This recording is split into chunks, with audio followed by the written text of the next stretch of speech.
Matty, last night, ugh, Tough one. It was frustrating to watch, and when you watch a game like that, it's kind of hard not to feel and act well like this. I'm gonna cut your heart out with a spoon. Why a spoon, cousin?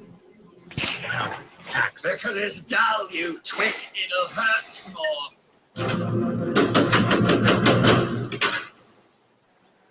Something vexes thee. That's it then. Cancel the kitchen scraps for lepers and orphans. No more merciful beheadings. And call off Christmas. It's Matty and Patty, coast to coast. Call off Christmas. From Brooklyn, this is Pat McManaman. To San Francisco, it's Matt Youngner. Say hello, Matty. Hey, Patty, you're really in a place right now, huh? You know it. This is dark times, my friend. Welcome to the Cleveland Sports Hour. We are two self-aware but unapologetic homers who spend far too much time watching, reading, and thinking about the Cavs, Browns, and Tribe. So if you like the informed, intelligent Cleveland fans' perspective, well, you've come to the right place.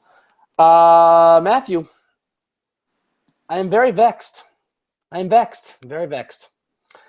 As you may have heard, the brilliant and renowned villain actor Alan Rickman passed away this last week. So I thought. Did you call him a villain actor? Kind of. Come on, let's be honest. His most memorable roles are as a villain actor. He's a brilliant actor, but he's most well known, I think, frankly, most celebrated for, rightfully in many ways. Can you think of a better villain actor than Alan Rickman? Name one. Who plays a better villain than Alan Rickman? In more parts, probably not. But they're so Maybe there's one singular role, but honestly, it's hard to compare to Alan Rickman's villains. Christopher Lee, maybe. Yeah, that's so classical, though. He's also not really that good an actor, I don't think. Yeah, it's almost like cult, kind of thing, as opposed to Alan Rickman, who is just like gleeful in his villainy. He was so perfect. So anyway, he passed away last week, and I thought it was only right to start this somber podcast following what is easily the worst Cavs loss I have ever witnessed by honoring arguably his greatest villain role, the Sheriff of Nottingham. All apologies to Hans Gruber. But Hans Gruber didn't exactly cancel Christmas, so I think the Sheriff gets the nod here. Because, Matty, that is exactly how this game made me feel. Like the Sheriff of Nottingham here. Potent, yeah, you were mad last night. Potent, yet powerless, and in a mood to fight everyone and everything, which is probably why I picked the fight with you. I think so. Yeah. But don't act so innocent. It was me or your wife, I guess, right? Yeah, pretty much. But you chose wisely. Yeah. I think you kind of wanted it too. You wanted to fight too. Well, you in particular, because I think you finally admitted that I was right all along, which is gratifying, very gratifying for me, and actually put me in a better mood. I'm in a pretty good spot right now, all things considered. We'll see about that, Matty, Mr. Inconsistencies. They're going to add up on you, buddy. It's hard to square your previous positions with your current position now, but we'll get to that. I'll do it for you in a bit. We'll see.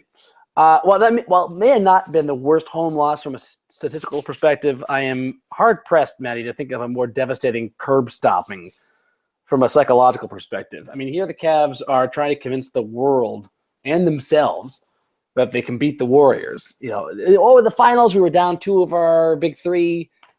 Christmas Day, Kyrie wasn't himself yet. Plus, we were on the road. Now we have last night.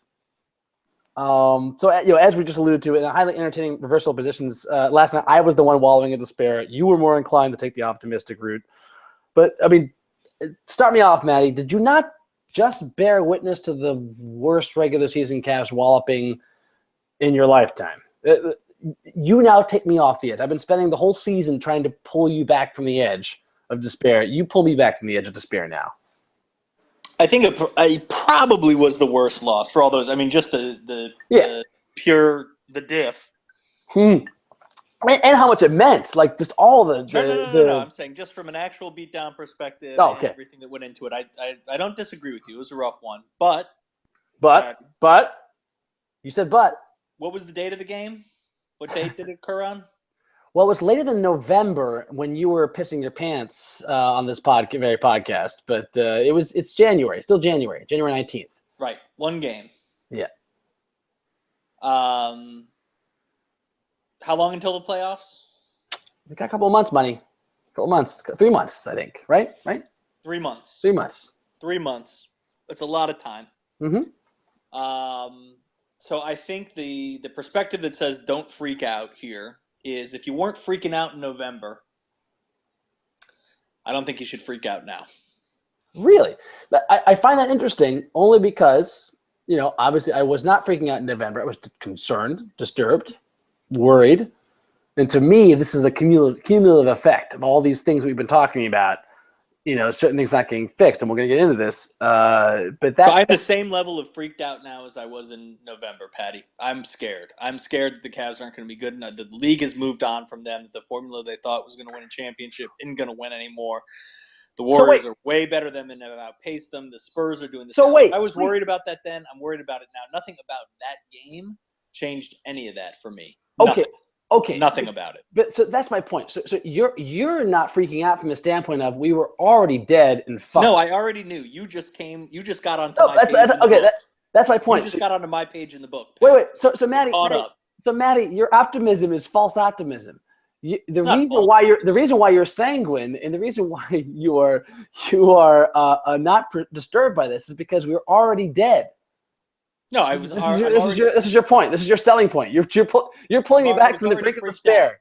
I was already freaked out. You had your head in the sand. You finally got your head up out of the sand. This is what it took.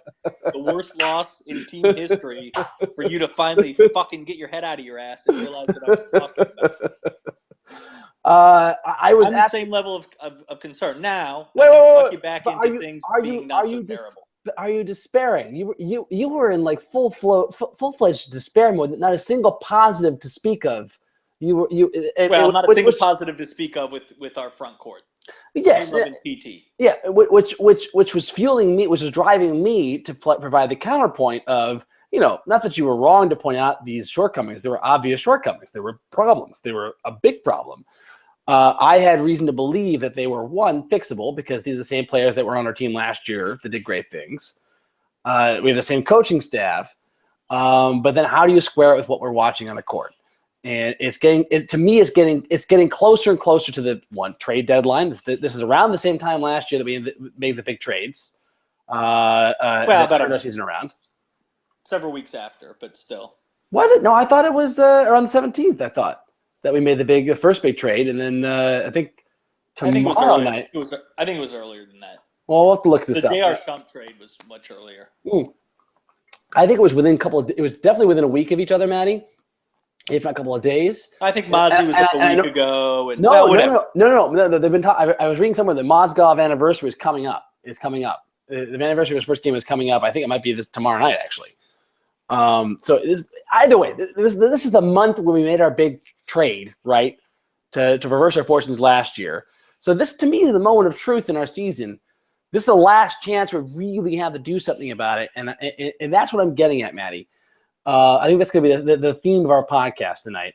So let me do a quick rundown. I mean, the first to lighten things up here for a second, Matty, and a merciful bit of good news. The Brown season has ended since our last podcast. Whew. Hallelujah. One thing off our plate. Jesus Christ. Honestly, they've been up to some interesting things that are worthy of our valuable comment and reflection. Yeah. In addition to the usual heavy dosage of despair. So we're going to get to that in the second half of this podcast. But first, let me set up the Cavs agenda that's going to start off this podcast. So, like, our last podcast was before the Christmas Day Golden State game. And we've just completed a stretch of games that saw close but potentially encouraging losses against the only teams that matter. Golden State on Christmas Day and San Antonio last week. We had a thrilling overtime victory in Dallas. We also had a very encouraging curb stomping of the Raptors in the East. But then there were these two horrendous blowouts in Portland and, of course, last night, and those feature heavily in my mind because there's some common themes there that I've seen in the other games. We want a bunch bad of other moments. games in there too, Pat. Absolutely. But those to me don't matter as much. The teams we beat, we should have beaten. Yeah, we beat them well. We destroyed them. That's great.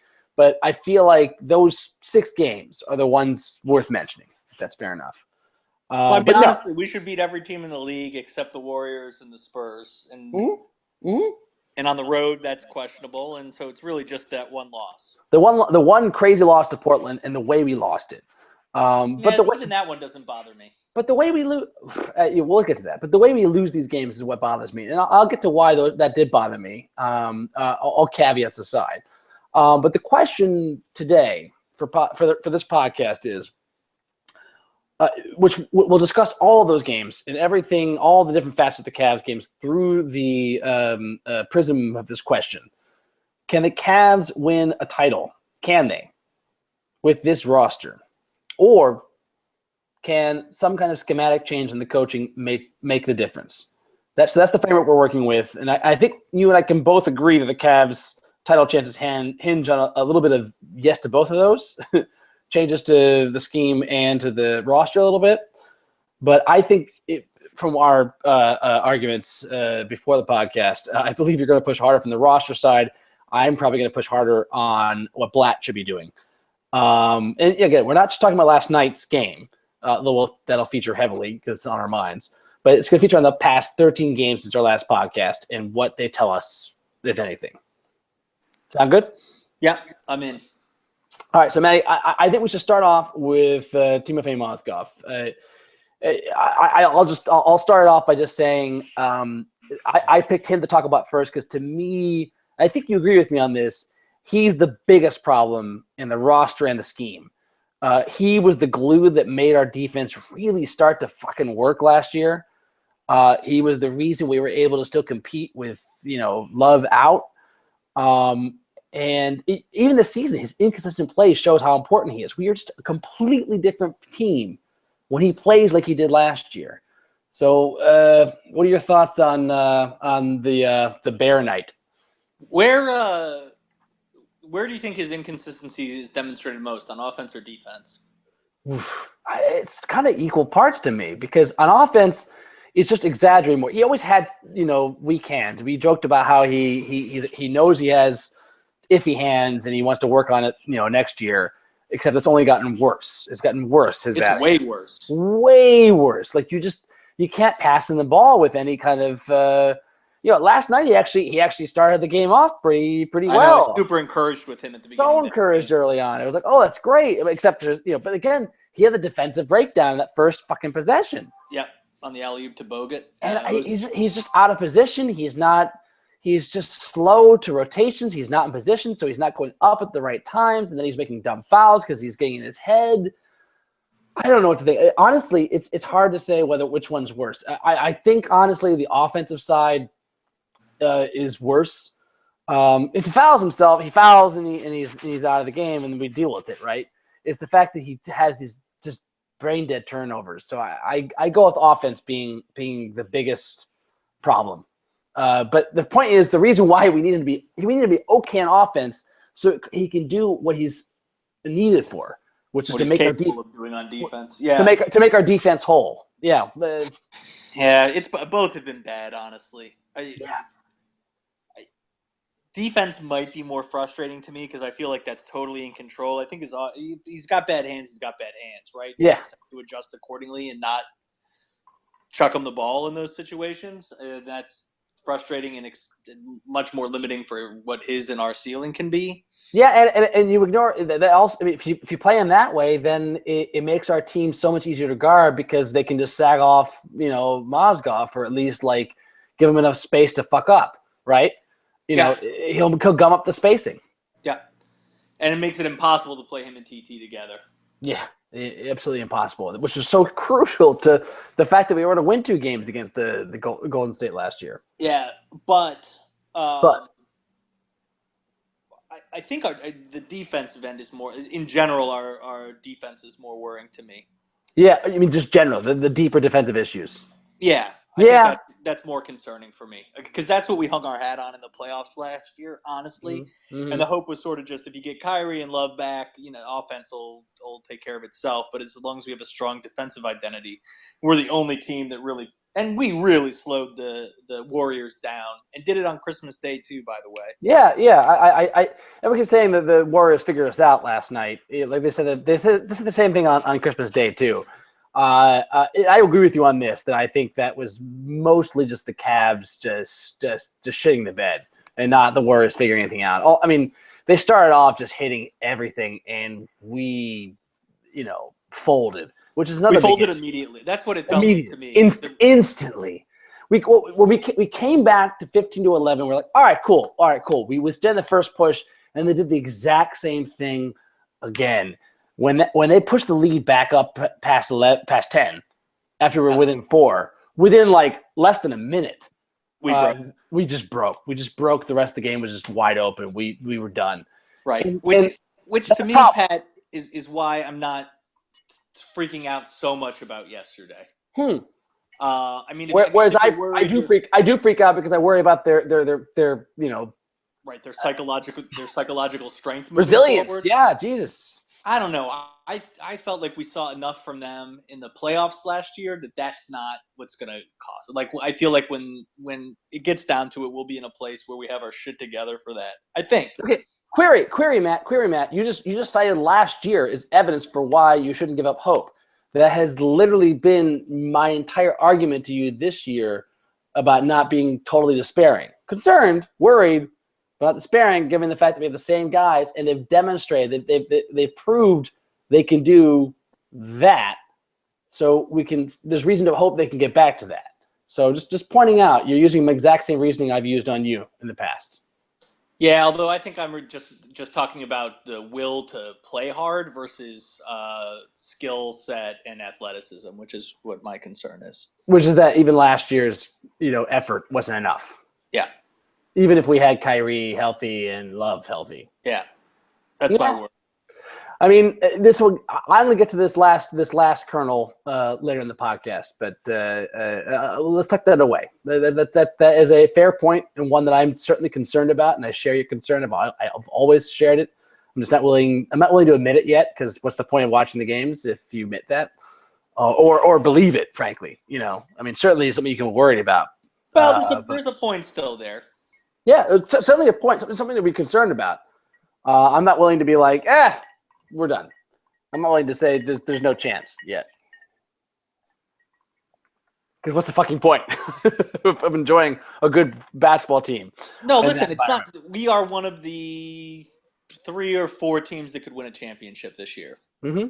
That's still possible. It's hard. We got a hard road to hoe for sure, and there's a bunch of things to be worried about. But it's not impossible. I'm just as worried now as I was in November, which is worried, but I'm not over. And there's things that can be done, and we'll get into that in a little bit, I guess. Some of that is roster construction, and we'll that is get how there. we use it. We'll get there. Another thing I was going to say, you were saying about like the 2 or 3 teams. I mean, I think it was Chris Towers. Hold on, let me see if I can find the name of the guy. Oh wait, here it is. Chris Towers. He's a CBS fantasy writer.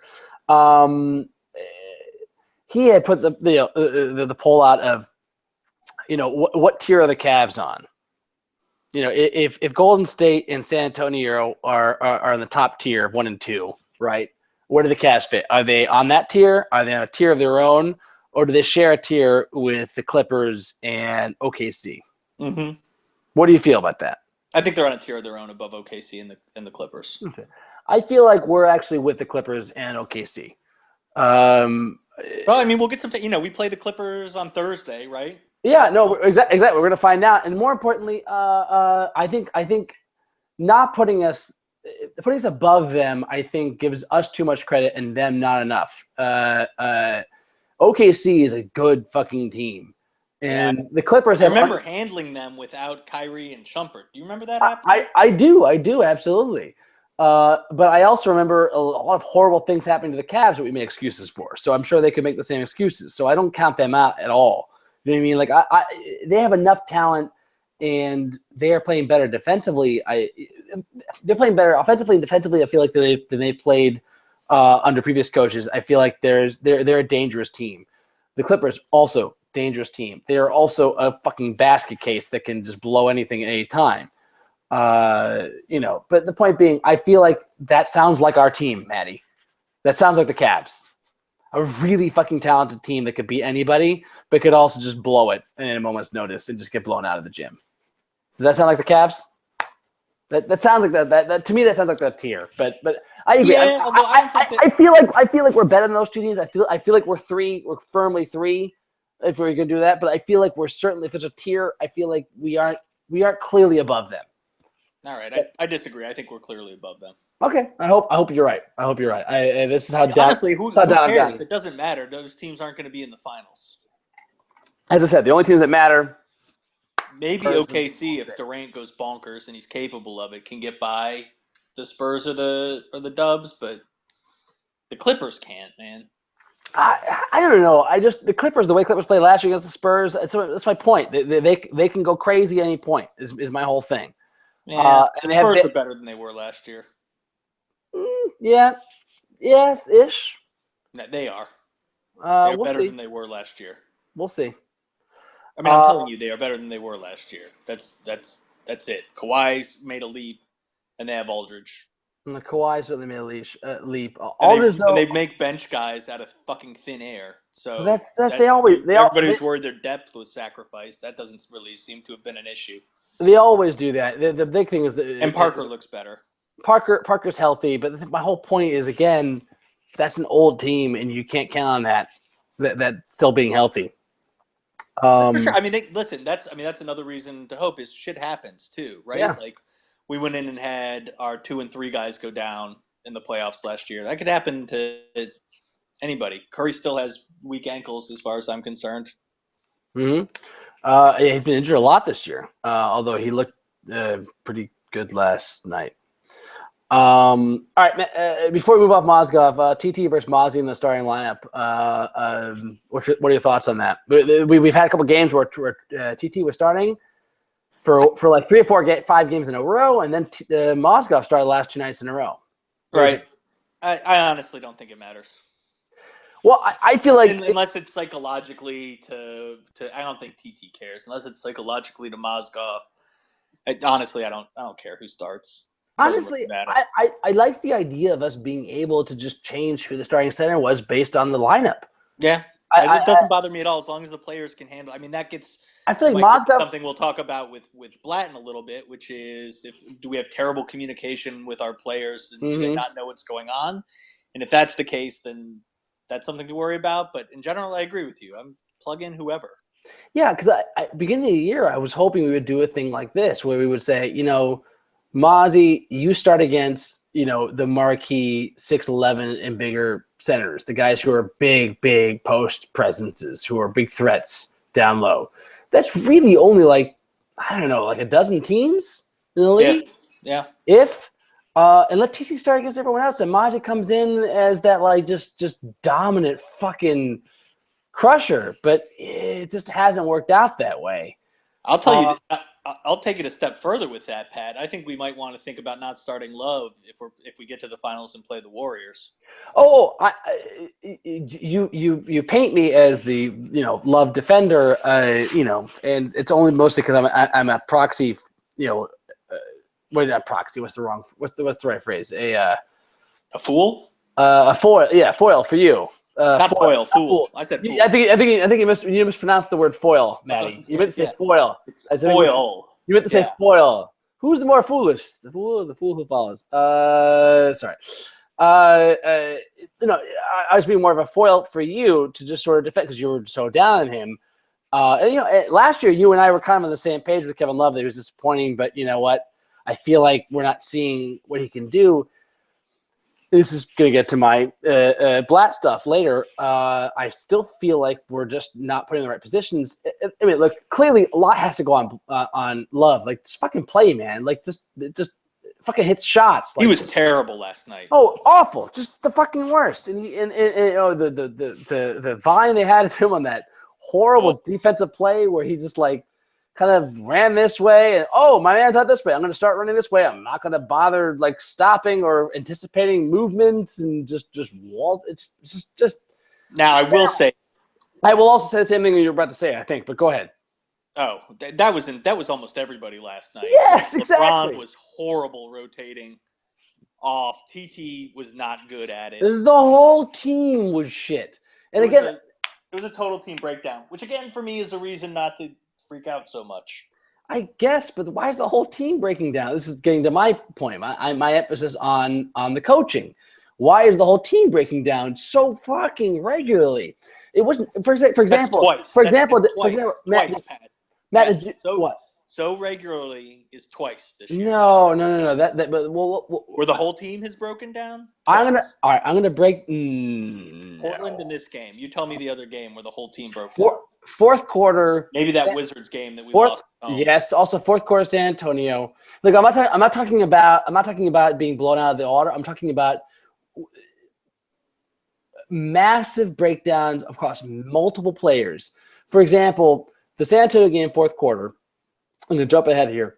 I didn't watch this game, Pat. I was in Israel, so you'll have to. That's my point. I feel like you'd be with me on this if you'd watch the fourth quarter. I wish I could like export and send to you portions of games I've recorded on DirecTV. If anyone knows how to do that, let me know. But I watched this game like 3 days after the fact. I missed the game when it happened.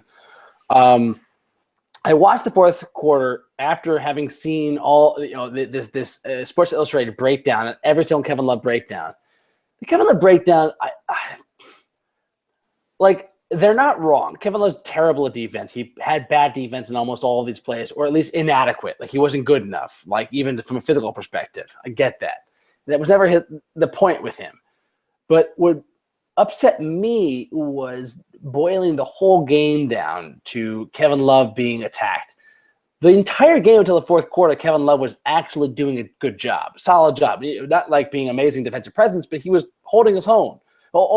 Against Dallas, he blocked Darren Williams on a switch where Darren Williams drove to the basket and tried to make a layup. Love blocked him. Then you can say, Darren Williams is washed up, but Darren Williams later in that same game worked TT and scored a basket in a really crucial situation. So, Kevin Love isn't totally worthless on defense. And I think he can be at least a just sub-minus defender. The Dallas game, I thought, to me, demonstrated what he can do on defense. But in this game, Kevin Love was being attacked, it's true.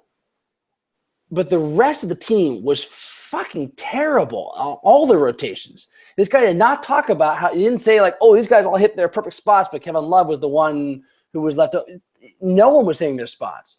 And I think a couple of situations, J.R. Smith, Tristan Thompson were really off their rotations. LeBron also off rotations, just playing very poor defense. And then Kevin Love was the guy on camera at the end getting scored on. Kevin Love's, and I feel like the Cavs in general have had these lapses in defense where they just stop focusing. It didn't happen in the Dallas game. They were focused. They were locked in. I was so encouraged by that. So that's why I'm not despairing entirely. And Dallas is not like a world beater team. They're not going to go anywhere. They're not a title contender. All right, Pat. So hold on. Your point here is that the Cavs have moments of not lockdown defense over the course of the season. Frequent and concerning, particularly in primetime moments against good teams. When the going gets tough, this team folds. Is my point. That's my big concern. Hold on. That's two different. This team has got folded when the going got tough once this year. That was last night. Oh, well, twice at least with Portland. Well, the going wasn't tough in Portland. That was the second night of a back-to-back after they just lost a tough game on Christmas Day, and they mailed it in. I don't think the going was not tough in that game. They just mailed it in. No, come on, Matty. Come on. Don't give them that. These are excuses. You come in. The going was tough against Portland, a shitty Portland team on the second night of a back-to-back after they just expended a lot of energy in that emotional game. That was one of the more predictable losses of the season to me, I think. But that's my point. This is supposed to be a great team with great talent. This should not happen. Hold on, though. Think back to the beginning of the season. Your whole talent conversation. Yeah. No. I'm going to make a different argument for you here, which was the regular season doesn't matter. Who cares? We can win 50 games and come in third place in the East, and it doesn't matter. Matty, then why play LeBron and Kyrie? Sit them both.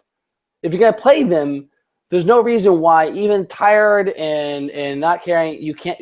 Again, my point about the Portland game, which I'm gonna jump ahead again already here, but my problem with the Portland game was not that we didn't play hard to hit shots or all that stuff like that. That's all understandable. We didn't run any fucking offense. We didn't talk or run any sets on defense. We didn't have a plan. We just kind of walked out there and ran the motions without actually having any kind of a plan. Which is what happened last night. Right. And my concern is, and this is what goes back to Blatt. And again, I'm not saying we were talking about this last night. You're saying fire Blatt. No, obviously we can't fire Blatt. I didn't say fire Blatt. Or you didn't say we should fire Blatt. You were intimating that I was suggesting we should fire Blatt as my only solution. That's not an obvious. That's not a solution at all. That's not an option. It might be at the end of the season if things keep going as they are. I suspect if we don't win a championship this year, Blatt gets fired. I think that's possible. We'll see. We'll see what else is out there. We'll cross that bridge when we get to it. I have plenty of faith in Blatt, but at least currency with Blatt. Like, I'm willing to give him a long rope, but I'm very skeptical right now. And more importantly, I'm very critical of what he's doing, because good coaches coach teams that when the going gets tough, right? The shit gets hard, and you're back on your heels. You go into habits. The habits we go into are the worst fucking habits in basketball. We ISO, we hero ball, and we stop playing defense. We stop talking, we stop communicating, we just start yelling at each other. Sounds like what you're describing as a LeBron problem, Pat. This might be an issue. Now, LeBron's a really smart guy and understands this stuff. I have enough faith in LeBron that he's going to at least figure this shit out, or at least come around. Seeing the results, he's not a fool. He's one of the smartest basketball players out there, right? Intellectually, he's a very high basketball IQ, very high IQ in general. I don't see this being insurmountable, but he can be stubborn. He can be set in his own ways, and he can certainly be set in his own habits. And that's what I want to get to in the next part of this Cavs conversation. I think you get what I'm getting at here, which is that I'm concerned that when shit gets rough, when we are on the back of all the excuses pile up. We're in the second night of a back-to-back. We're on the road. We just came off the road. This happened. That happened. We just revert into the worst style of basketball. Whereas I feel like when I watch the Spurs or the Golden State Warriors and whatever night they're on, occasionally they'll have bad nights. Sure, everyone has bad nights. And those things can add into it. But they at least run offense. They at least run their principles. Our principles are, nothing. And I think that has to I put it on Blatt, but you're right. I certainly, LeBron, shares part of the blame. Yeah, I think you're overreacting a little bit. What do you think it is then?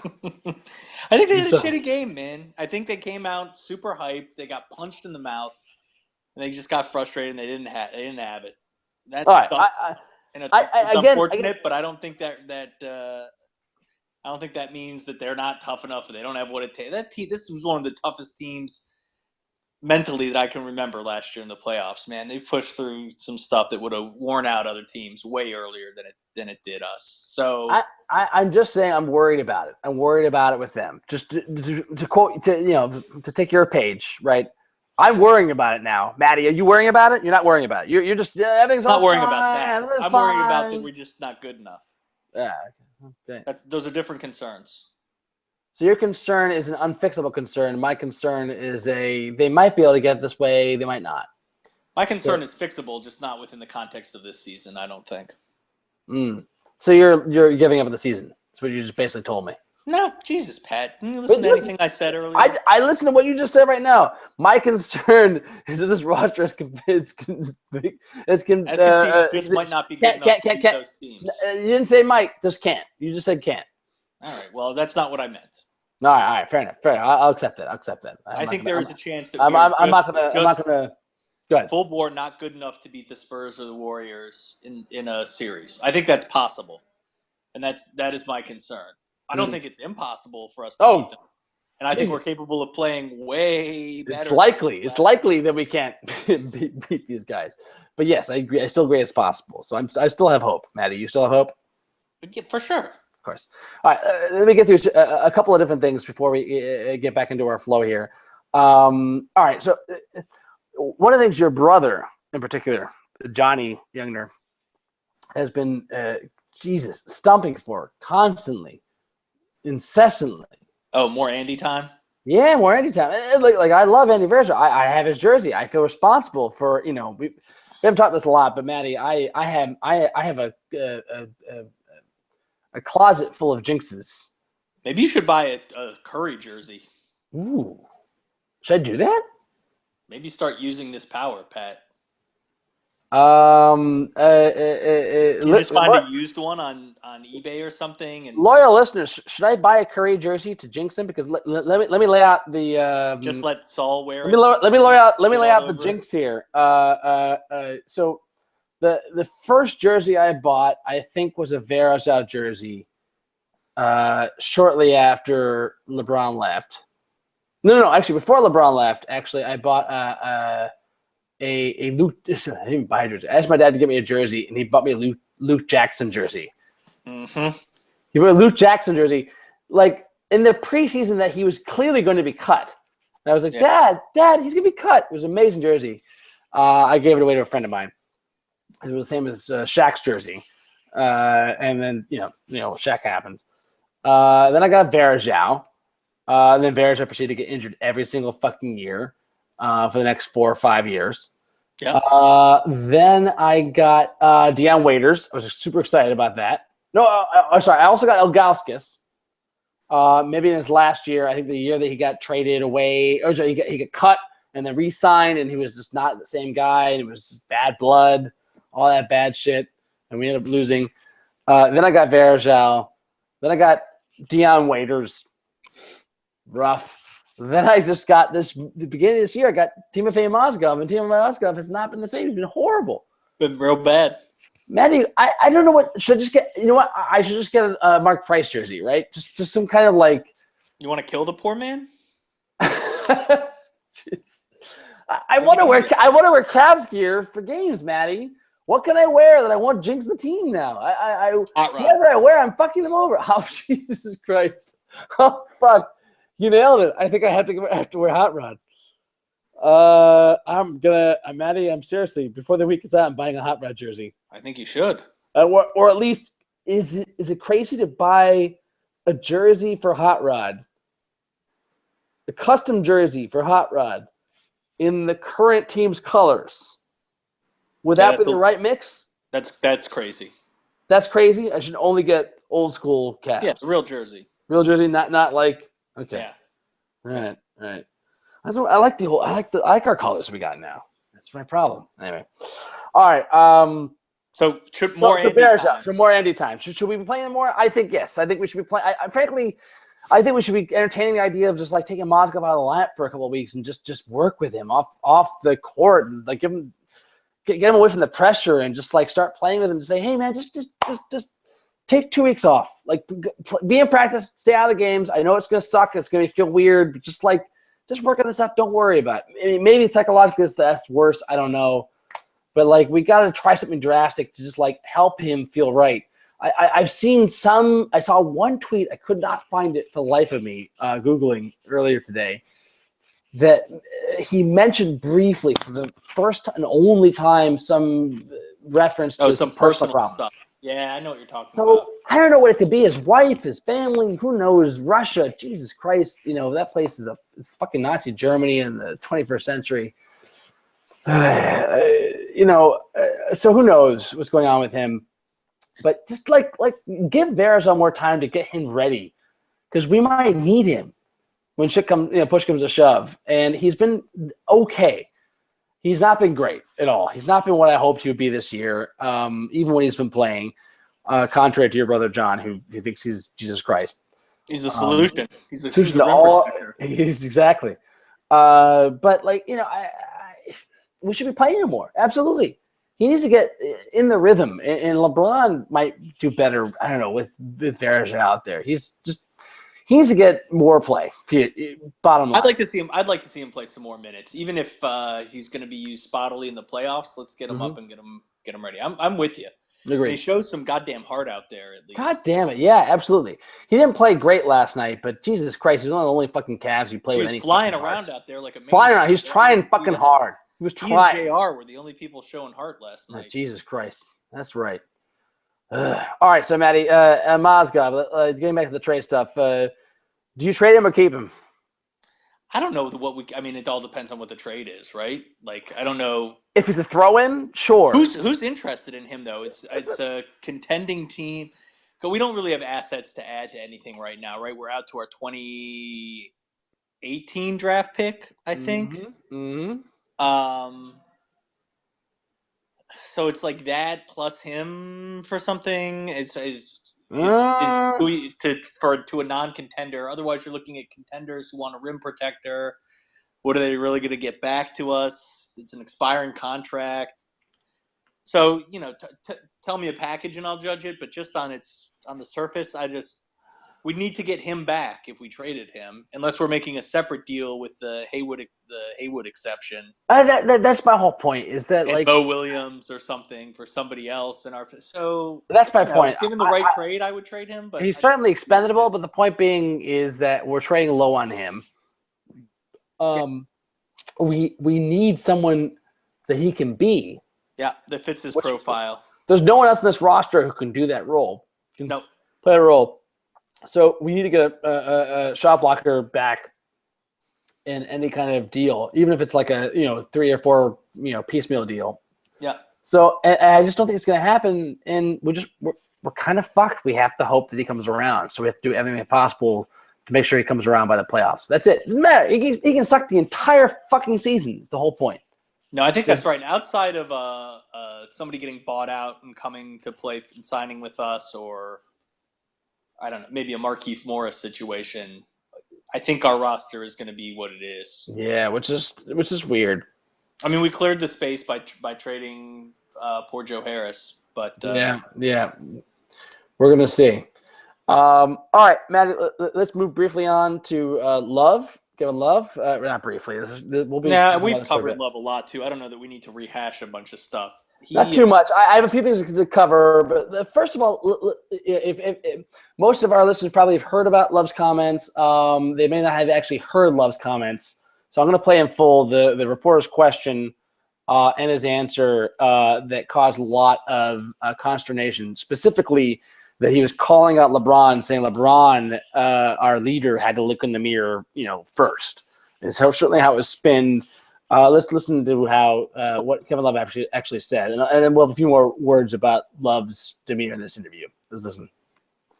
Is this game a measuring stick of where you guys are against Western Conference opponents? We got beat up on our home floor tonight. I think a lot of things went wrong. A lot of things that we need to clean up in our preparation. But I think they're a better team right now. We definitely have a lot of things to get better at, and that's gonna take a lot of guys looking themselves in the mirror, and it all starts with our leader over there, and he's doing his own thing. It all starts with our leader over there. He glances in the direction of LeBron, which everyone points out. What did you make of that, Matty? Yeah, not so. I think that's a whole lot about nothing. I agree. I honestly, if you watch the clip too, it doesn't do justice over the podcast. See his face. I mean, he's just beaten down.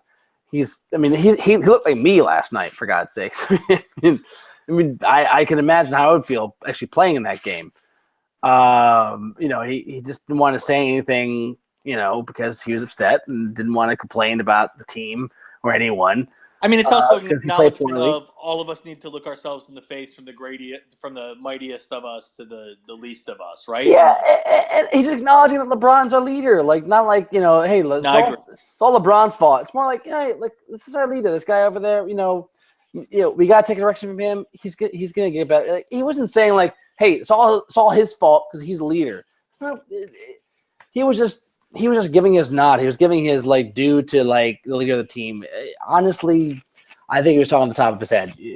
So I think it's a big nothing burger. But Yep. Means nothing. Love, we'll skip through his offense and defense. We talked a lot about that. I'm going to skip ahead before I get to my numbers on him. Matty, do you want to trade him or keep him? I don't think we can trade him during the season right now. Mm-hmm. Certainly, agree. I don't think we can. I think as I said, I think this roster is the roster we got this year. We don't make it. I think he's the piece that we trade if we want to try to change things up. I don't think it's Kyrie. Right, but the point is, trading him doesn't make any sense, honestly, unless we make him look better and make it feel, like a tougher call. Does that make sense? The way he's playing right now, if he pushes away the rest of the year, we're gonna. Oh, you're just saying he's not going to have the value that he won't have the value, and we're gonna regret it. I don't know. I think people still believe in him. Hopefully, I mean, we'll see how if he shits the bed terribly. Clearly, I do. Then it's a different story. But he'll have trade value after the season. So, even as bad as Love has been playing, and he has been playing really, really bad lately. And I mean, really bad. Like, I mean, he's been in a huge slump since December. Last 2 months have been a massive slump, just after his hot start, right? Yeah, he's been real bad. Fear the Sword has had an interesting post on. It's actually about whether Kyrie Irving has hurt Kevin Love, and that's what's focused on. The answer is basically no. It's just Love has been slumping, and they used to. It started before Kyrie came. Yeah, exactly. And they separated it out. It's really smart, well done. But they do point out one other thing about Love, which is his teammates' efficient field goal percentage with and without Love. Pretty much to a man, Kevin Love on the floor makes every single fucking Cavalier a better shooter. And that is not nothing. That is what spacing does. Mm-hmm. Mo Williams is a 20% better shooter, efficient field goal percentage with him. Jefferson, 19%. LeBron, 11%. 11% better with Love on the court. Iman, 4%. JR, 3%. Only Delly and Irving are slightly worse with Love on the court, which is given the rotations, I think a matter of sample size more than anything. So that's one thing to consider with anything with Love. As bad as he is, he still has value to this team. As bad as he plays personally, his reputation, his threat, his spacing is still important. Another interesting comparison I found was you talked about how much better the Spurs are this year. The big thing they did was they added Aldridge and they lost a lot of guys, and they're probably, I agree with you, they're better than they were last year. But Aldridge isn't really the reason. Aldridge has not had a good season. I mean, not compared to what he did in Portland. Certainly not compared to Kevin Love. Their stats are. So here's two players. One player is averaging 16 points, 9 rebounds, 1.5 assists, and 1 block a game, roughly, less than a block a game. The other one is averaging almost 16 points, 10 rebounds, 2 assists, and just under a block a game. Who's who? First and second. First is Aldridge, second is Love. Yeah, right. Another one. One guy. What were their field goal percentages, Pat? That's important piece of information. Oh, I left that one out, Matty. I'm expert in cherry picking stats. Cherry picking stats as a media Classic member. libertarian. As a media member. Oh, please. Libertarians. like this is not a tool that every single person in the media Love uses. cherry picking those libertarians. Oh yes. It could all work. Yeah, it's like yes. Just like the stimulus, just like the economy crashed under the sequester. Yeah, it totally crashed. So yeah, we had for one player, the team is 7.7 points better per possession when they're on the floor. For the other player, the team is 5.3 points per possession better when he's on the bench. I mean, obviously, I'm setting this up. Yes. Love has a better impact on his team. A points per possession, on the court, average over the course of the season. A pretty clear distinction difference. This is all, again, from Chris Towers at CBS. I find it interesting. Their stats are the same, or it's very similar. Field goal percentage, obviously, a little bit better for Aldridge. I don't have the efficient field goal percentage because it would be higher, I think, a little bit. The numbers would be closer with Love because Aldridge doesn't shoot any three-pointers at all, whereas Love does, and Love shoots it at 36%, which is not great, but is, good. Certainly for a power forward. Not good for Kevin Love. But the point being that even if you give the field goal percentage in, if I could have efficient field goal percentage, I think it'd be kind of comparable. They're having very similar seasons in terms of not amazing impact. Not a single person is railing the way we are on Aldridge. And if you'd watched the Spurs game, Matty, LaMarcus Aldridge was completely fucking invisible the entire game. He had 4 possessions. He was as visible certainly as Love was. Love had 4 possessions where he had big points, big buckets, and certainly had big possessions towards the end where he got exposed on defense. I find it interesting that Love gets the kind of focus he does even this year that Aldridge does. That Aldridge does not, frankly, despite having very similar numbers. So Love is the problem, or it's not a problem, Pat? Which are you picking? Oh, that's not what I'm talking about. I'm talking about, is he as big a problem as we're making him out to be? And you're saying less. Less. I think he's a problem. I think, or is he the problem, or is the coaching the problem? Is the scheme the problem? Is he a little bit more difficult? Is his skill set a little bit more difficult to coach, put it that way, or difficult to work in, meaning he gives you more options, but you have to use them well. And if you don't use them well, then his base athleticism, if you boil Aldridge and Love down to a death match, right? Who's going to win in a fight? Aldridge. Pure athleticism. Yes, of course he's going to win. he's clearly got more clear athleticism than Kevin Love. So Kevin Love's athleticism is much more specialized, is my point, basically. So you have to use him differently. And that kind of gets more into my complaints with Blatt and the offense. Okay.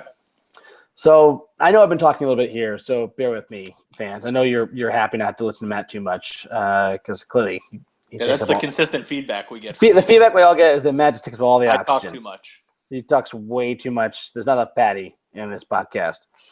But let me lay out my point as fast as I can. I'm just going to blow through it, and then you push back.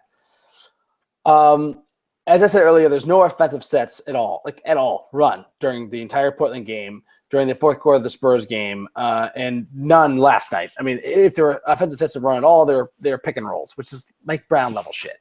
It's nothing. Nothing is actually happening. There's no shit happening. When we're on our heels, the ball dies, we revert to hero ball. The best we see is the Blatt's perimeter weave, which leads to nothing, which is weird. It's supposed to set up and mask a bunch of off-ball picks, but none of that's happening. Yeah. They run the weave, they get confused, they don't know what to do with the ball. It's just I don't know, either they aren't buying into it, they aren't smart enough to figure out. I've seen on the basketball breakdown videos that Coach Nick does. If you ever watch his videos, they're great. He did this for Blatt earlier before last year. The kind of sets he ran in Europe, you could see the plays he runs and the plays his players execute out of that.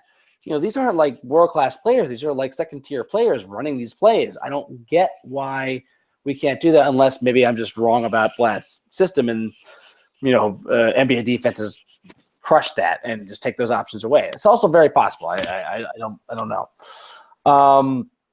But I don't think that's true. I think those schemes can work, and that we've seen them work. That's my point. Is I believe they can work, and I just don't. I don't know why. Sandbagging last night, or every night. I've never seen the weave work ever. Have you seen the work? No. I'm saying, do you think we sandbagged? We intentionally did not show what we could do last night. No, although to save it. I have a theory that Blatt is holding some stuff back because he's trying to be cute. I don't have a problem with that, by the way. I agree to an extent, except that if it never works in the regular season, I don't know how it's going to work well in the postseason because I never saw it much in the postseason either, Matty. Now, that could be because of the personnel, but yeah, our postseason got pretty. You kind of have to get – first of all, the Spurs and the Warriors run this shit all the fucking time. They keep interchanging which play they run, which sets, which picks, which this. So you never know what's coming. You never get rested. It feels like it's in their nature. We don't. It's not in our nature. When we're forced to with our backs against the wall, we go to hero ball. So that tells me that we're not comfortable with it. That's always been a LeBron thing, though. I mean, that was true even in the championship years in Miami, wasn't it? Did he ever really get away from that? I thought that was the whole thing. How he grew was learning to play post up and to play off ball more. Maybe it's just more. Maybe I've grown greedy. But LeBron's a smart enough guy that he should see what the other teams that are. And that's what I'm hoping from this game. That LeBron at least sees. These are two teams that completely outclass us, right? Two teams that completely outclassed us? Yes. I don't. I mean, again, I didn't get to watch the Spurs game, but from what I read in the final score, it doesn't seem like we were completely outclassed. We were in that game until the very end. If we had gotten a rebound off of those missed free throws at the end, there was a non-negligible shot of winning the game. That doesn't seem like outclassed. Well, it just seems like we lost a close game on another team's court in the middle of a long road trip. I certainly felt that way after the game. I was encouraged by the Spurs game. I was not discouraged by it, but this game makes me look back at all the flaws. Yeah, I think you're reading everything through the lens of this game, and I don't know if that's. I think that's perfectly. Smart. I think that's perfectly rational and reasonable, given the state of things. In particular. You see the perfectly understandable. I don't know that it's perfectly rational. You see the habits that form. That's rational. You see the habits that form, and you get concerned about them, and you wonder whether we have the mental fortitude to break out of those habits. These are bad habits. The habits that the Warriors and Spurs have when the time going gets tough are good habits. They are strong habits that will help pull them out of desperate situations. Right? We don't have those. Our habits are to go to hero ball, which just digs the hole further. That's my big concern. I think that's reasonable, certainly at least, or rational. That's fair. But that seems the most dark of my possible. No. I think that's the one that can be overcome. They have 3 months to get on the same page and figure that stuff out, right? 100%. That's why I'm carping on it now. So yeah, those are my biggest concerns. I mean. But yeah, we were saying, I do think a lot of this is LeBron. And the thing is, he's such a smart guy. I just feel like at some point he's going to get this, that he is so much more dangerous off the ball. Like Curry is one of the – everyone talks about how Curry and Kyrie are hand in hand the best ball handlers in basketball, right? The best ball handlers, best penetrators. They're so amazing. How much of the game is Curry playing off ball or handling the ball? It's like 50%, right? Yeah, I mean, he does not beat up you can pull stats on this, but just visually, he does not beat up the ball like Kyrie does, or like Kyrie did last night, certainly. Right. LeBron and Kyrie are arguably equally dangerous in different ways than Curry. You can certainly argue that Curry is more dangerous than either of them, fine. But the point being, they're certainly within the same conversation as being dangerous, right? Offensively, with the ball. Sure. With the ball, off the ball. Why on earth don't smart basketball players like LeBron see how dangerous they can be off the ball, how much that stretches a defense to have to follow the ball while following, for example, Kyrie and LeBron running off-screen action. How hard is that for Blatt as a offensive-minded guy who we've seen do really smart, brilliant stuff, run action off this? So here are the 4 things I want to see us do. These are my big 4 things. If I can carve out concrete things to look for in the next couple weeks of action. I like to see off-ball screens to LeBron in motion, not just in the post. I want to see him moving. When he's catching the ball, he's moving and going for the fucking dunk. I want to see that at least 4 or 5 times a game. We have to do this more often.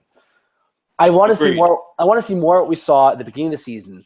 Love posting off of double screens. Most of the guys who post, like for example, those brilliant posts they showed of how terrible Love is posting, post defense against Tim Duncan. Tim Duncan got the ball like off double screens. There was great, brilliant double screen action, giving the ball and Love in a bad position. He was recovering. And then he got in a position. Love got in great textbook position. He couldn't stop him because he's, Kevin Love. The point being, Kevin Love can score off a lot of guys, even athletic guys, if he gets the ball and they're not in position. And you do that by doing double screens, off-ball double screens, especially if you're worried about LeBron and Kyrie. No one's going to be paying Kevin Love. We should be doing more of that. Agreed? No? Agreed. No, I'm with you. Kyrie LeBron pick and rolls. Have you ever seen this happen? I don't think I've ever seen it happen. I don't think I've ever run it. Not this year, anyway. Is this insane? What the fuck?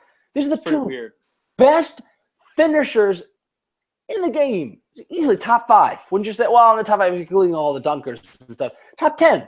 I think I put Kyrie in the top 10 of finishers in the league. Sure. Including Andre Drummond type who just can dunk and nothing else, right? Top finisher in the league. Kyrie's up there. Top 10. LeBron clearly also top 10. LeBron can set picks. Kyrie is a great handler. Why haven't we seen this once? I get it.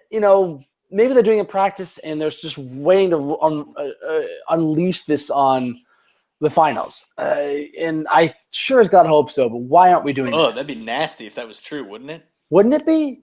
Because if it's not true, it's fucking atrocious. There's no excuse for this not happening. Unless, am I crazy?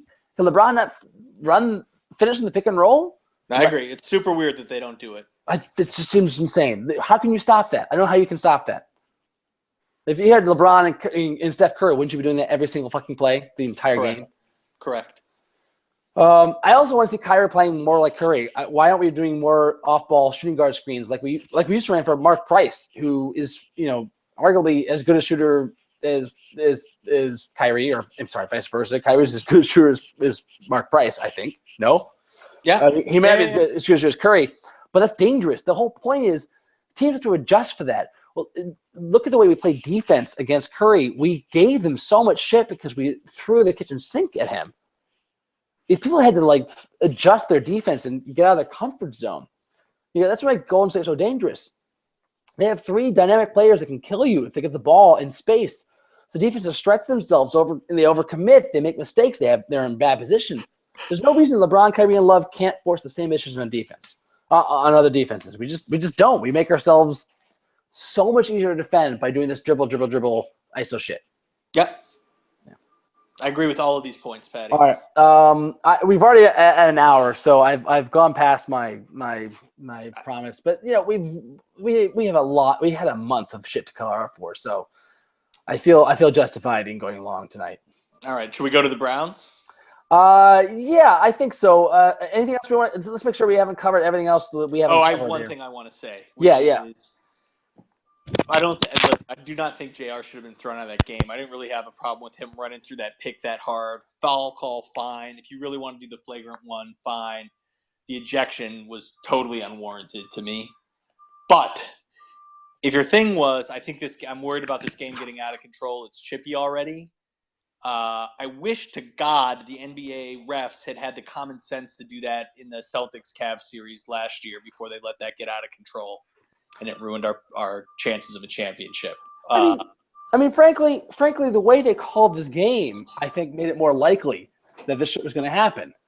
Yeah, I didn't appreciate it during the game because I was focused on other things. But people on in the Cavs, the blog comments were furious about the refs.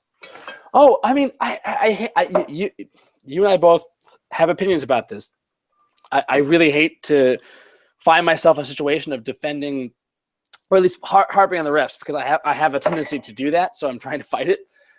But I've seen a lot of people pointing out, even when it's not like the Cavs, these are non-Cavs fans, just saying the disparity league-wide every single game of how refs call contact fouls on Golden State versus what they let Golden State get away with is incredibly disparate. Golden State can maul the shit out of you, but you cannot fucking touch them. Is how refs are calling this, and it gets that way when refs just fall in love with certain kinds of play, certain players, certain kinds of play. And I don't understand why the Cavs, for example, just don't have that kind of love from these guys. Yeah, especially when you consider how disrespectful Draymond Green is on a regular basis to refs. Oh, he's the worst. He got his first technical of the year, by the way, the other night in the blowout against the Pistons. Did not carry over. What the fuck, man?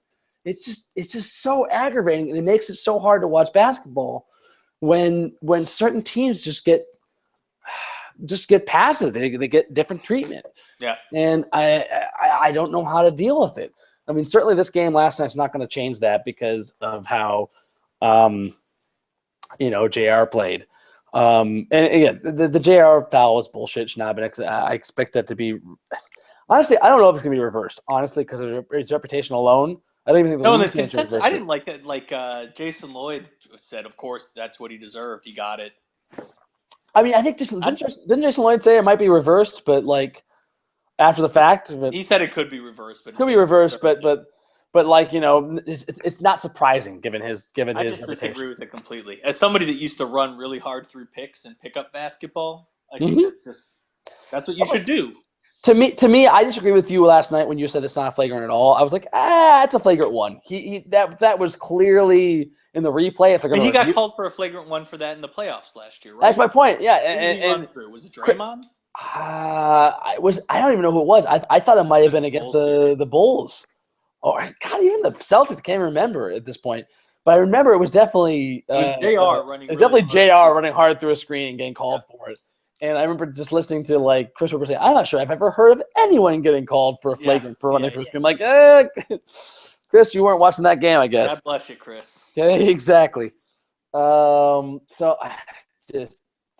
Jesus. Well, get ready to get madder about that later in the year. Exactly. All right, let's go to the Browns. Well, not quite yet. I have a few other things to get to briefly. Oh my God, Patty, we're gonna go 2 hours. Not 2 hours, just briefly. One, are you a little weirded out by Mo on Instagram? A little. I mean, he's got this personal issues, not playing, and the weirdness of complaining about playing time. It's all weird, but it doesn't really affect us because ever since the first couple weeks of the season, he has been a minus for the team, which is why we were all worried about signing him. Yeah, I'm fine with it. I'm fine with the signing. If he's our third point guard and third shooting guard or fourth shooting guard or whatever. One thing I do appreciate about David Blatt is that there's a great story in the all of the press, mostly I think through Jason Lloyd. But a couple weeks ago, Blatt apparently called for LeBron in his office wearing nothing but a towel. And LeBron was like, "Coach, seriously?" And he's like, "Yeah, come on, look, I need to come in here." And they had a meeting in his office, and then LeBron came back out and was like, "Damn, that man was naked." Now, what's interesting is that, basketball players are naked in the locker room the whole fucking time, but apparently it's really unusual for coaches to take a shower and just be naked in the locker room. And LeBron was just not cool with it, which I like the idea of David Blatt, fighter pilot. Yeah. Walking in the locker room naked with impunity. That's our magnificent bastard. That's our magnificent bastard. Matty, my final point about the Cavs. Final point is Kyrie. We didn't talk about him much at all. aside from using him in certain offenses. I said at the beginning of the season that the Cavs can win the title, might only be able to win the title if Kyrie is the MVP, not LeBron. I said that back when I was worried about LeBron not being the same guy, and he's clearly been much closer to what he's been over his career this season than he was last year. So we've completely forgot about to this that. point last year. Yeah, certainly. Even last year, he played amazingly, but he was not the same physical force, let me say, in terms of like his athleticism. I feel like his athleticism is much higher this year than at any point last year. Do you feel that way? No? I think he got there by the end of the year. I felt seemed tired to me. I just never saw him do the high-flying shit that he did this year. Anyway, my point still stands in the sense that to compete with these historic teams in the Spurs and Golden State, we need Kyrie to hit that next level that LeBron has been talking him up to. Totally agree with you there. He's got to find a way to like transcend what he's playing right now, which is a great obvious all-star, one of the top guards in the league level right now. He's got to transcend that. And the point is that he can. He's got that in him. And that's Cleveland's hope, honestly, more than anything in Matty. More than whoever he signed with off amnesty, more than what we do with Mozgov, more than what Love does, more than what Blatt even does. Honestly, it comes down to Kyrie. Yeah, I think he's the X factor for us. I don't disagree with that. He's got to take a leap for us to take a leap. Agreed. So listen, upcoming schedule. I don't know when we're going to do the next podcast because who knows. But we have a game against Brooklyn tomorrow night on the road. Better be a win and a nasty win. I hope so. For the record, I'm not going. I'm going to an award dinner, which is hilarious because it's an award dinner for the program with which I've been working for, which is no longer operating in the same capacity. So it'll be exciting to see if I win. But then the next night we play the Clippers at home, which is just weird. We go on the road and come back home and play the Clippers at home. It feels like a road game. Yeah, that is weird. So we're going to have back against a tough team. Saturday, Bulls, another tough game. One night off in between, but at home. The T-Wolves at home, the Suns at home. We have a nice little homestand. Then on Friday, we go on the road to the Pistons before the next night coming home to face who? To San Antonio? Yeah, the Spurs. Yeah, that's weird. What the fuck is up with that? Do you know how many days off both the Clippers and the Spurs get before facing us on the second night of a back-to-back? 2. 3. Whoa. 3 days off, both of them. The fuck? Yeah, that's tough. So just when you watch those games, guys, it's just, again, when you watch the Clippers on Thursday, when you watch the Spurs on Saturday, the Saturday after next, just remember that because I need to remind myself of that because, Matty, I'm going to be in a bad So you don't place. freak out, and if they have a bad game, say Exactly. because they don't have it in exactly all that crap you were saying earlier. Exactly. It is okay. It is okay to freak out. Or not, I'm sorry. It's okay to not freak out. It's okay to make excuses is all I'm going to say. Okay? Right, good. There we go. All right. So you happy now? I am. All right, Matty. So since we last did this podcast, as I said, the Browns season finally ended. And, Matty, you know what that means, right? What's that, Patty? Bring out Kennedy! Oh, Bring out Kennedy! that's good. Bring out Kennedy! Bring out Kennedy! Bring out your dad, Matty. Ray Farmer, Bye-bye. dead. Mike Pettin, Sorry, Mikey. dead.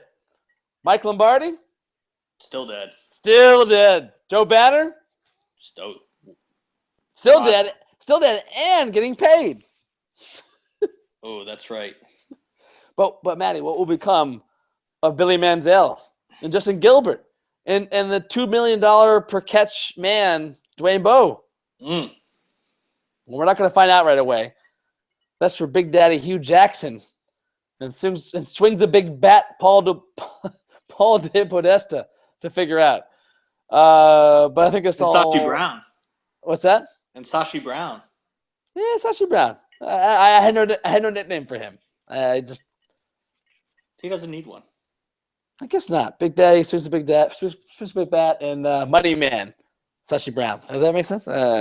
He's a salary cap guy. Was. Now he's everything. Exactly. Anyway, that's for those guys to say, and it's safe to say I think these guys, meaning Manziel, Gilbert, Bo, are all on life support, and the Browns will put them out of their misery very soon. Though there's maybe with the exception of Gilbert. There's some distant hope, I think, also that we can harvest Billy Football's organs and sell them to Jerry Jones, maybe. Possibly. 7th round pick. I mean, obviously we're not going to.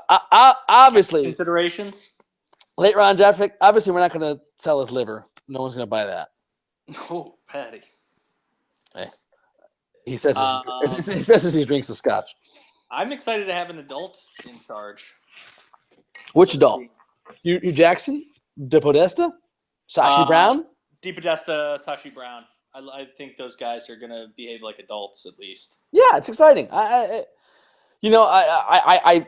reference this to our friends on our email list as I try to hold it for this podcast. But we took too long to get it going. I'm optimistic. I'm not on the negative bandwagon here. No, I like everything they've done so far. Honestly, first of all, what could we fucking possibly get in the standard format? What could we get in a traditional GM? What traditional GM worth his fucking salt would come to the goddamn Browns?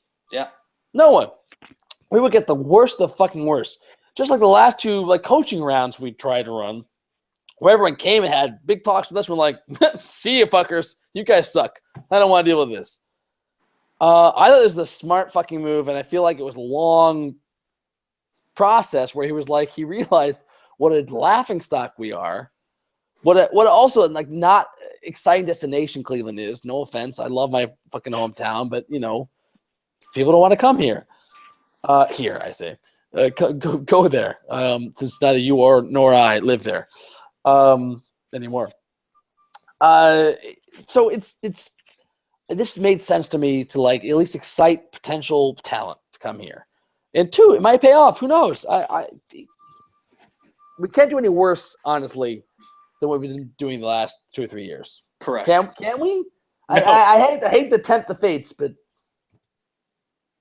no, we cannot, Patty.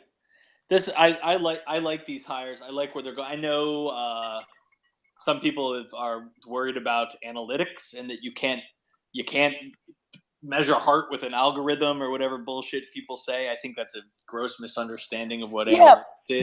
But Matt, to get to one of our friends, Uncle Granty had a good critique, I thought, pointing out some of the shortcomings of analytics for football. What are your takes on that?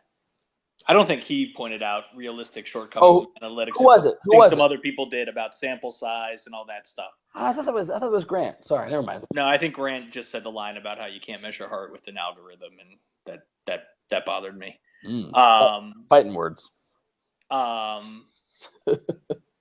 I mean the example I gave was the best one, which is that they commissioned a $100,000 study to evaluate the quarterbacks in the 2014 draft. Yeah, I told them to take Teddy Bridgewater number 1, Derek Carr number 2, Blake Bortles number 3, and red flag Johnny Manziel is do not draft. And we drafted him, and we went ahead and threw that $100,000 in the garbage and drafted him anyway, right? What could be more Browns than that? Dumb. We ignored what objective analysis said and went with our hearts. Mm-hmm. Because you can't measure a heart.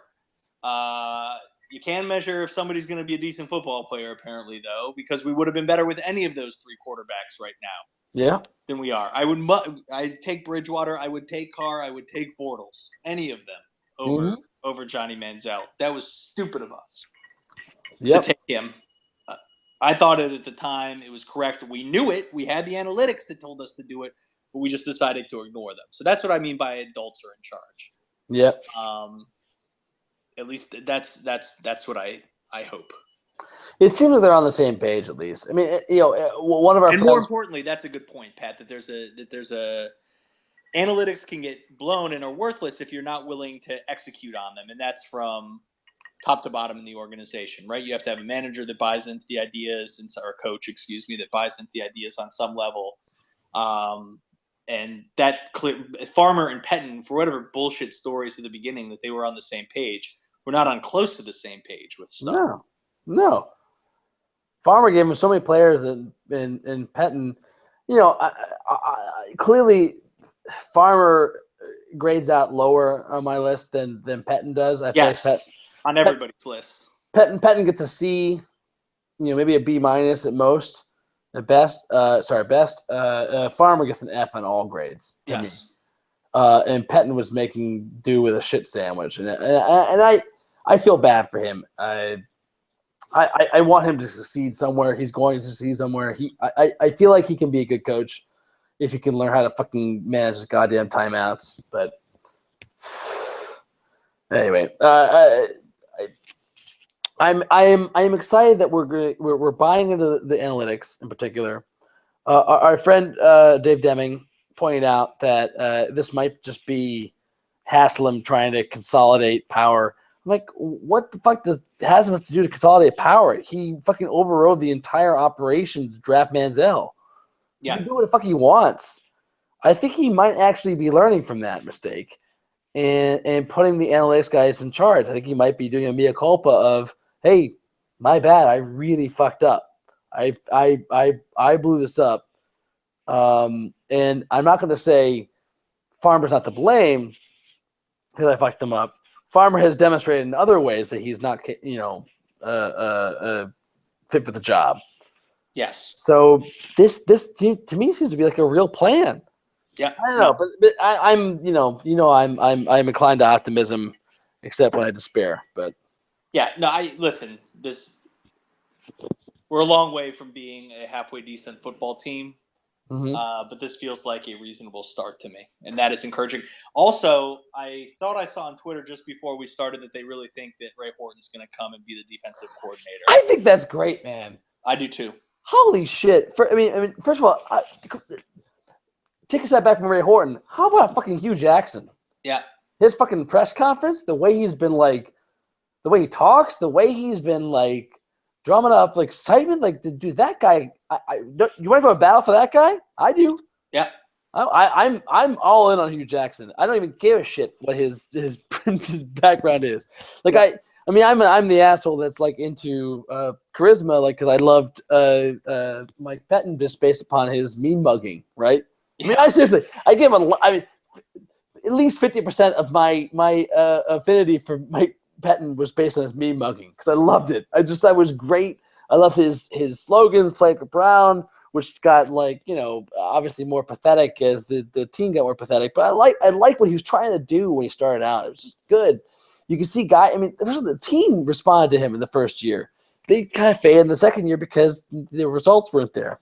Yep. And he kept making bad mistakes. He clearly made mistakes throughout the first year and the second year. Hugh has more experience. Hugh has been a head coach before.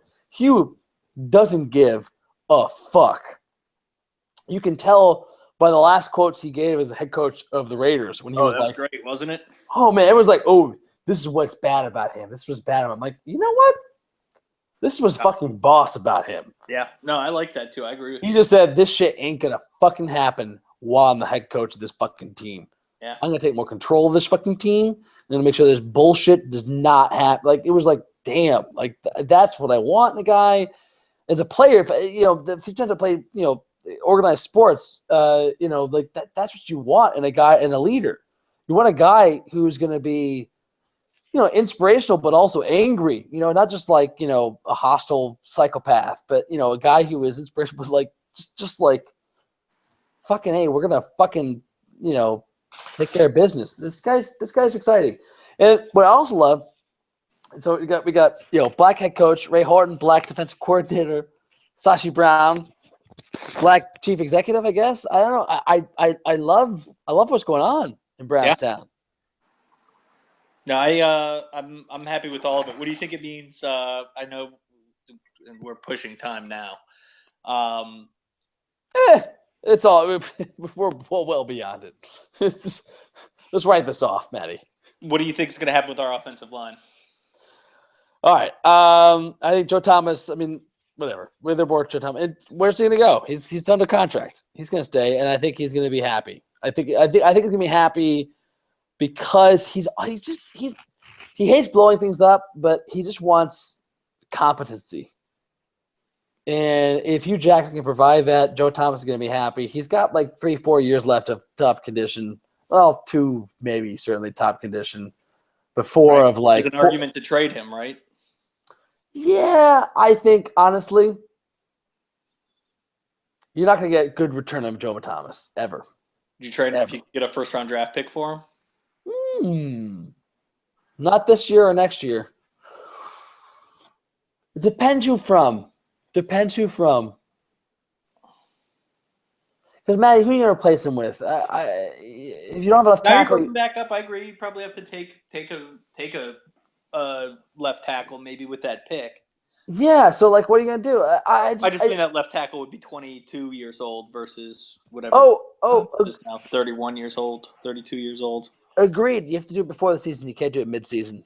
Well, I guess you can do it mid-season if we're terrible and we're getting destroyed. No. I'm suggesting that they do it now. Oh, no. Now it's too early, I feel like. Because who are we going to get from how high up in the draft is that guy going to be? And Joe Thomas got the 3rd pick of the draft, for God's sakes. True. You think it would likely be a contender. Exactly, right? It's going to be a Denver-type team, right? A guy with a high draft pick. Right, so what if you could get more? What if you could get a 1st and a 3rd for him? I think, first of all, you got 2 more years of Joe Thomas being a Pro Bowl left tackle, right? At least. I think at least 2 more years. Then maybe that's optimistic. 2 more years of him. Point being, you don't sell low. You sell fucking high. You sell high to a team that's a likely high, top 10, top 15 draft pick. You got to get a great. I don't think teams that are in that position would trade for him. I think you're looking at a contender, a lower round first draft pick. That's true. No, that's true. That's true. I'm just saying, just that'll be an interesting sign of what, because analytics would probably tell you to do that he's going to start to break down, that tackles at this age do less and less and less and less. It's smart to trade him at that point. How old is he? I mean, I think he was drafted when my wife graduated college, which means he should be there. So he's like 31. But I don't know. I don't have the information in front of me about how tackles age. I would think they age pretty well. Yep, you're right, 31. But maybe not. Anyways, it's just something to look for and interesting to see how they are thinking about constructing their roster. Now. I feel like we have 2 more years with him. I feel like 33 is not too old for an offensive. I feel like offensive tackles certainly like. Why do I feel this way? I don't know, but that's what analytics ask you to do, Grant. Is rather than just feel that you do some research and look into how it actually happens in the real world. I feel like we have 2 more years of Joe Thomas at his best, and we can squeeze 2 more years out of that at above average, right? Right. So yeah, trading him now, he's at his highest value now. So that's interesting. I would not be just something to watch. The way it's going to happen, but the way you describe this to me makes me think maybe I would be okay with this. It'd have to be a number 1 pick. Maybe plus something else too. It's possible. It'd be much easier if the offensive lineman we picked in the last year's draft was. Wouldn't that be nice if he was starter quality? Was anything less than a disaster? Jesus. Yep. That fucking legacy. No. Full disclosure. That's who I wanted us to draft. I wanted us to draft. No, it seemed good at the time, but again, I have no idea how to evaluate college football players. Denny Shelton and what the fuck's his name again? I've already forgotten his name. That's how bad it is. Cameron Irving and Denny Shelton. That was exactly what I wanted us to draft. That was my wish. I got my wish, and I'm so sad. I take it back. I don't just. Oh God, they suck. They suck so bad, Matty. But yeah, Max probably gone, right? You would think so. Unless Hugh Jackson gets to him, because where's he going? Yeah, I don't know. I mean, you could argue that he was overpaid He is did not overpaying have for a good center year. last year. Teams are getting smarter about not overpaying for them. Did Mac have a Pro Bowl year, Matty? He did not. He didn't make the Pro Bowl? I don't think so. Did he? I thought he might have I anyway. thought Joe Thomas was the only guy that made the Pro Bowl. Gary Barnage didn't make it as an alternate yet? I feel like he did, but I mean, that would be it. It'll be. I'm very interested to see what they do from here on out. How they handle their this will, whatever. It's the most exciting time of year for a Browns fan, right? The off season. This will be particularly exciting. Woo! But Oh, I think we'll start to know right away what they're thinking, and how they handle Joe Thomas will be a leading indicator to me. No, it looks like you're right. It looks like he did get to the Pro Bowl this year. I thought so. He didn't have a good year. I felt like this is a bad year for him. It's bad crazy year for everybody. It's crazy for the Browns to get 2 offensive linemen in the Pro Bowl, given how bad our offensive line was. Isn't it? Doesn't quite add up. I don't quite understand that. But Tonio really had a regressing. He really had a disappointing year. That was rough. Mitchell Schwartz apparently is the best right tackle in football. Still grayed out that way by the end of the season? There's no way. I don't know, but he was great by halfway through the season, and he was, for the eye test, fucking awful. Yeah, no, I was not impressed with him. I think Travis Benjamin resigns with us.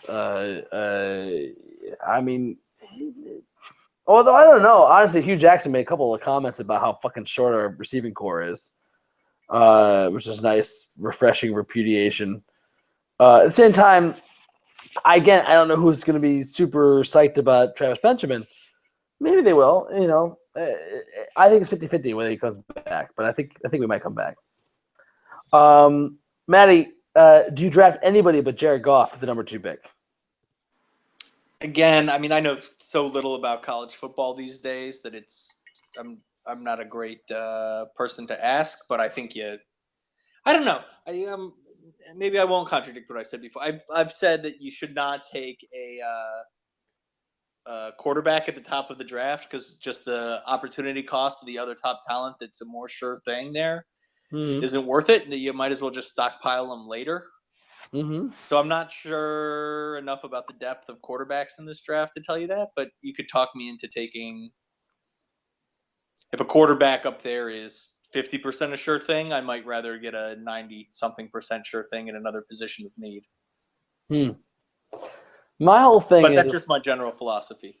Yeah, my problem is, like, I don't know how sure the things are at the top of the draft, honestly. I mean, yeah, that's fair. Running backs, Trent Richardson, Courtney Brown. Nobody's taking running backs up high anymore. Courtney Brown. Oh, he was a freakish talent. This is our highest draft pick since Courtney Brown, Matty, as you point out. Oh, yeah. I mean, even like who did Jadeveon Clowney has not been like, lights out. No, he's been hurt though. Yeah, but again, it's the thing. It's like, I don't know. The quarterback is such a dominantly important position in football. It makes a bad team good. I think I'm with our friend Dave Deming that you have to just keep rolling the fucking dice till you get it. Just keep wasting top 5 picks until you get one. Because honestly, wasting picks on position players doesn't help you either.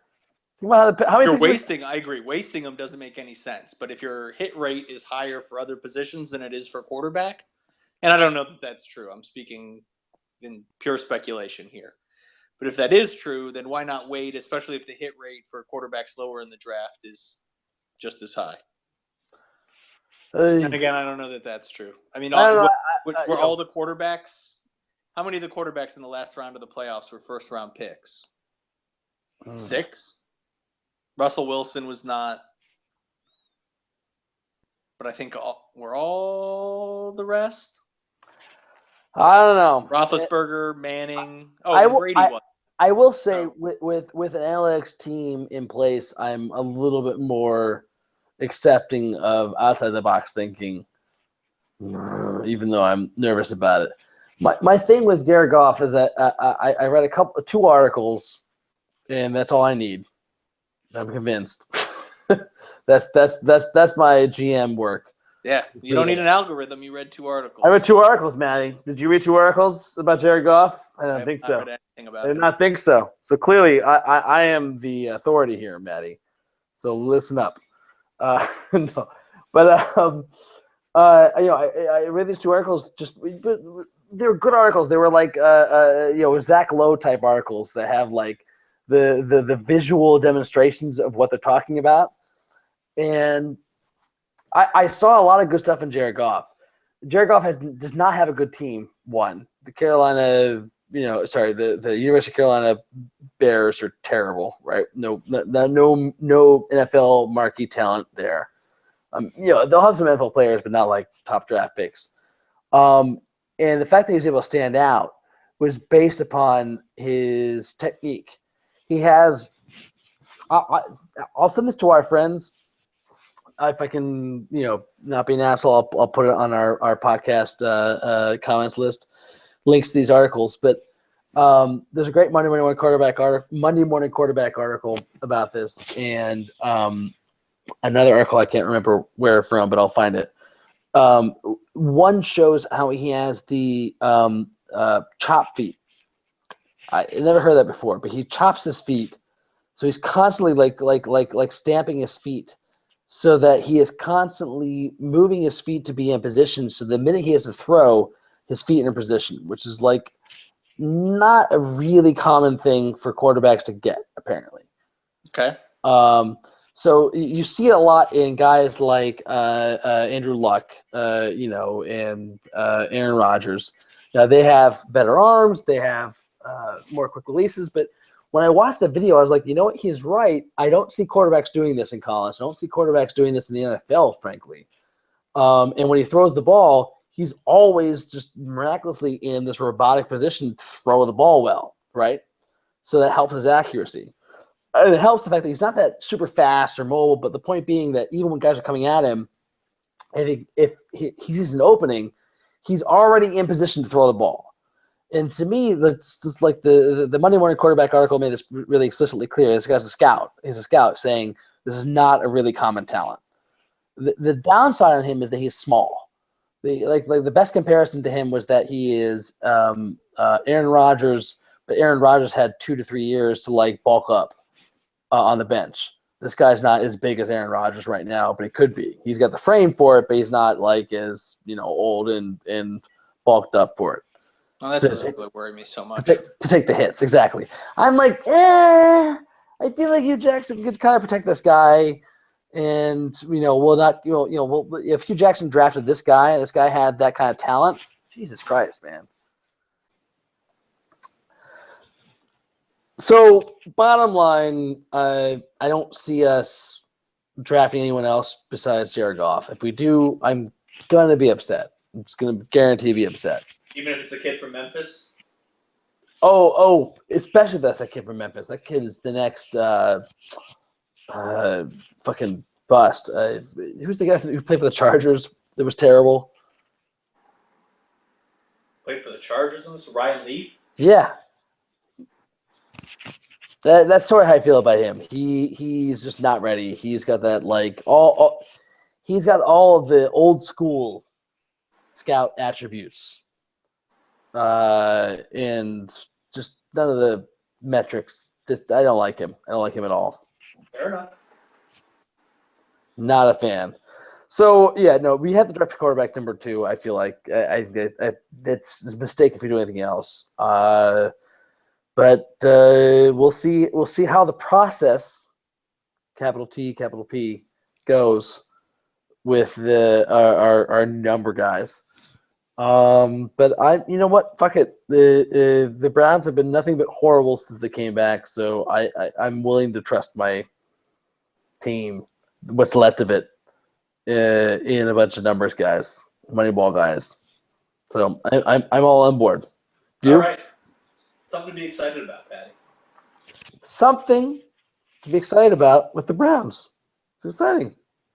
Nothing wrong with that. Nothing wrong with that. All right, that does it for the Cleveland Sports Hour Extra. We did not meet our target tonight. I mostly take the blame for that, but I think you share the blame too. I'll take some, Patty. You share equal blame, not so much in terms of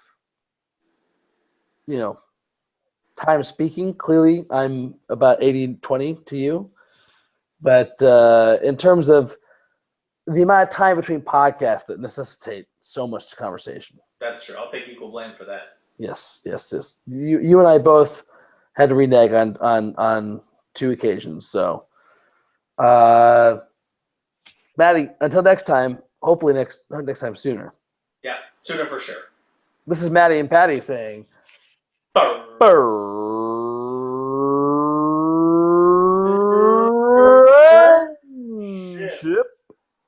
Well done, buddy. All right. All right. Have a good See you one. later. You too.